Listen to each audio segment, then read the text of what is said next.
आदिवासी आरक्षण में घुसपैठ के खिलाफ आदिवासी समाज एकजुट। पालघर ब्यूरो मयूर ठाकुर। पालघर जिले में आदिवासी समाज ने आरक्षण में हो रही कथित घुसपैठ के खिलाफ एकजुटता दिखाई। इस दौरान कई प्रमुख वक्ताओं ने अपने विचार व्यक्त करते हुए सरकार और प्रशासन को चेतावनी दी।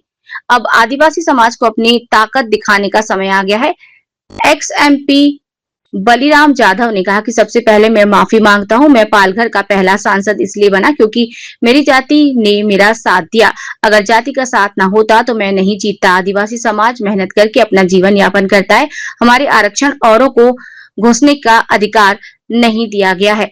आदिवासी समाज सेवक काका की बेटी मीना धौनादे ने कहा कि आदिवासी समाज की स्थिति गंभीर है। संविधान के अस्तित्व में आने से पहले भी आदिवासी समाज था।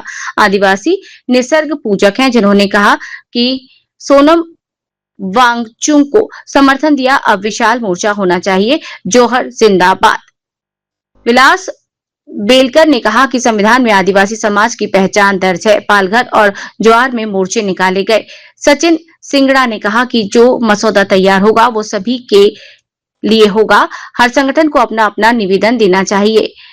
प्रतिभा गरुड़ा ने नारे लगाते हुए कहा कि घुसपैठ करने वालों को आदिवासी बनकर जन्म लेना होगा। जयेंद्र दुबला ने कहा कि बंजारा समाज आदिवासी नहीं, उन पर आचार संहिता लागू नहीं होती।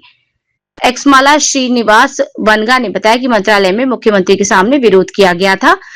एमएलए राजेंद्र गावित ने कहा कि सफलता में सभी संगठन उपस्थित थे।